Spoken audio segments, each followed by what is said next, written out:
Welcome to Manabadi videos. Intermediate విద్యార్థులకు engineering చేరబోతున్న విద్యార్థులందరికీ Hyderabad JNTU good news చెప్పింది.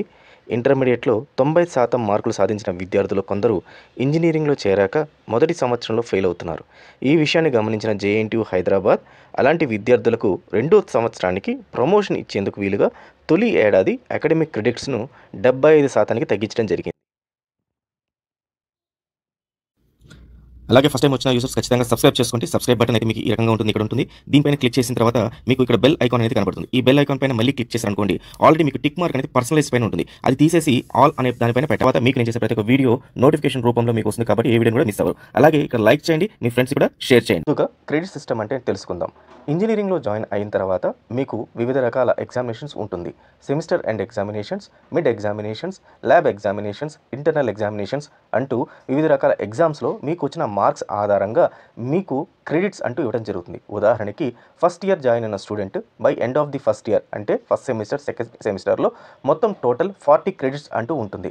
సో ఇక్కడ మార్క్స్ని రీప్లేస్ చేసేది క్రెడిట్ సిస్టమ్. సో ఈ మినిమం క్రెడిట్ సిస్టమ్ అనేది ఖచ్చితంగా ఉంటేనే ఫస్ట్ ఇయర్ స్టూడెంట్ నెక్స్ట్ ఇయర్కి ప్రమోషన్ అవుతారు. సేమ్ ఇలాగే సెకండ్ ఇయర్ థర్డ్ ఇయర్ కూడా క్రెడిట్ సిస్టమ్ అంటూ ఉంటుంది. ఆ క్రెడిట్ మినిమం ఇవ్వడం జరుగుతుంది జేఎన్టీయూ హైదరాబాద్. దాన్ని వాళ్ళు క్వాలిఫై అయితేనే వాళ్ళకి నెక్స్ట్ ఇయర్కి ప్రమోషన్ అని జరుగుతుంది. జేఎన్టీయూ హైదరాబాద్ క్వశ్చన్ పేపర్స్ సంబంధించి www.manabadi.co.in వెబ్సైట్లోకి వెళ్తే మీకు క్వశ్చన్ పేపర్స్ లింక్ అని కనబడుతుంది. దానిపైన క్లిక్ చేయగానే క్వశ్చన్ పేపర్స్ పేజ్ ఈ రకంగా కనబడుతుంది. దాంట్లో మీకు కావాల్సిన జేఎన్టీయూ హైదరాబాద్ కానీ, అనంతపూర్ కానీ, కాకినాడ కానీ లింక్స్ డైరెక్ట్గా ఈ రకంగా కనబడుతుంది. దాంట్లో జేఎన్టీయూ హైదరాబాద్ అని క్లిక్ చేస్తే మీకు మోడల్ క్వశ్చన్ పేపర్స్, అలాగే subject wise previous year question papers, అలాగే ఇయర్ వైజ్ మొత్తం టోటల్ అన్ని క్వశ్చన్ పేపర్స్ ఈ రకంగా లింక్స్లో అయితే కనపడటం జరుగుతుంది. దీంట్లో ప్రతి సంవత్సరం సంబంధించి అన్ని క్వశ్చన్ పేపర్స్ సబ్జెక్ట్ వైజ్ ఇవ్వడం జరిగింది. ఉదాహరణకి మీరు ఇక్కడ చూస్తే JNTU subject wise question papers పైన క్లిక్ చేస్తే మీకు ప్రతి ఒక్క సబ్జెక్ట్ సంబంధించి ప్రతి ఒక్క సంవత్సరం first year first semester, second year first semester, అలాగే third year first semester, second year second semester ప్రతి ఒక్క సెమిస్టర్ సంబంధించిన క్వశ్చన్ పేపర్స్ మీకు అందుబాటులో ఉండడం జరుగుతుంది. జేఎన్టీయూ హైదరాబాద్ తమ విధి విధానాలన్నీ రూపొందిస్తూ 4 సంవత్సరాలకు ఒకసారి రెగ్యులేషన్ అంటూ తీసుకొస్తుంది.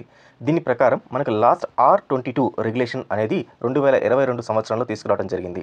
2022 రెగ్యులేషన్ ప్రకారము ఒక విద్యార్థి తన మొదటి సంవత్సరంలో ఫస్ట్ మరియు సెకండ్ సెమిస్టర్ కంప్లీట్ అయ్యే ఆయనకి అతనికి కనీసం 50% ఆఫ్ క్రెడిట్స్ అయితే వచ్చి ఉండాలి. అంటే అవుట్ ఆఫ్ 40 క్రెడిట్స్ అతనికి 20 క్రెడిట్స్ వచ్చి ఉండాలి. ఇది R22 రెగ్యులేషన్ ప్రకారము జరిగింది. అలాంటి ఈ రెగ్యులేషన్ని ఇప్పుడు సవరిస్తూ కొత్త రెగ్యులేషన్ తీసుకురావడం జరిగింది. ఈ కొత్త రెగ్యులేషన్ ప్రకారము మొదటి సంవత్సరం చదివే విద్యార్థి 25% ఆఫ్ క్రెడిట్ సిస్టమ్ తీసుకొచ్చుకుంటే తను నెక్స్ట్ ఇయర్కి ప్రమోట్ అవుతాడు. అంటే 40 క్రెడిట్స్లో 25% 10 క్రెడిట్స్ని సంపాదించగలిగితే మార్క్స్ పరంగా అతను సెకండ్ ఇయర్కి ప్రమోట్ అవుతాడు. అదేవిధంగా లేటరల్ ఎంట్రీ అంటే డిప్లొమా రాసి బీటెక్ జాయిన్ అయిన విద్యార్థులకు కూడా 25% ఆఫ్ 40 క్రెడిట్స్ సంపాదించగలిగితే వాళ్ళు థర్డ్ ఇయర్కి ప్రమోట్ అవుతున్నట్టు కొత్త రెగ్యులేషన్లో నిబంధనలను సవరిస్తూ జేఎన్టీయూ హైదరాబాద్ కొత్త రూల్ని తీసుకురావడం జరిగింది. జేఎన్టీయూ హైదరాబాద్ అఫిలియేటెడ్ మరియు జేఎన్టీయూ హైదరాబాద్ సంబంధించిన ఆటోనమస్ కాలేజెస్ అన్నింటిలో కూడా ఈ రెగ్యులేషన్ అనేది వర్తించడం జరుగుతుంది. అలాగే ఉస్మానియా యూనివర్సిటీకి సంబంధించి ఏకంగా ఏ క్రెడిట్ వ్యవస్థని మొత్తాన్ని తొలగించడం జరిగింది. అంటే విద్యార్థులకు ప్రమోషన్కి క్రెడిట్ సిస్టమ్ అనేది మొదటి సంవత్సరంలో అవసరం లేదు. అయితే నిపుణులు మాత్రం వారికి మిగిలిన సెమిస్టర్లో ఒత్తిడి పెరిగిపోతుందని చెబుతున్నారు. వర్సిటీ అధికారులు మాత్రం విభిన్న నేపథ్యాల నుంచి వస్తున్న విద్యార్థులకు అవకాశం కల్పించేందుకు ఈ నిర్ణయం తీసుకున్నామని చెప్పడం జరుగుతోంది.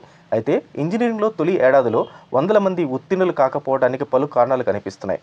ఇంటర్మీడియట్లో తెలుగు మీడియం చదివి వారిలో చాలామందికి ఒకేసారి ఇంగ్లీష్లో చదవాలంటే ఇబ్బంది కావడం, అలాగే అప్పటి వరకు గ్రామాల్లో చదువుకున్న వారు నగరాల పరిస్థితులకు అలవాటు పడలేకపోతున్నారు. దీంతో చదువుల్లో కొంత వెనకబడిపోతున్నారు. మరోవైపు ఉస్మానియా జేఎన్టీయూలో సరైన సంఖ్యలో ప్రొఫెసర్ లేకపోవడం, కొత్తగా వచ్చిన సైబర్ భద్రత అంటే cyber security, data science, artificial intelligence వంటి కోర్సులపై కొందరు ప్రొఫెసర్లు పూర్తి స్థాయిలో అవగాహన కొరవడంతో కళాశాల బోధన ప్రమాణాలు తగ్గిపోయి ఫెయిల్ అవుతున్న వారి సంఖ్య క్రమంగా మరోవైపు డిటెన్షన్ విధానంలో ఆ విద్యార్థుల్లో అత్యున్నత భావం కలుగుతోందని, క్రెడిట్స్ తగ్గింపు కేవలం ప్రస్తుత విద్యా సంవత్సరానికి మాత్రమే పరిమితం అని ఈ విషయాన్ని అందరూ గుర్తించాలని జేఎన్టీయూ వీసీ గారు పేర్కొనడం జరిగింది.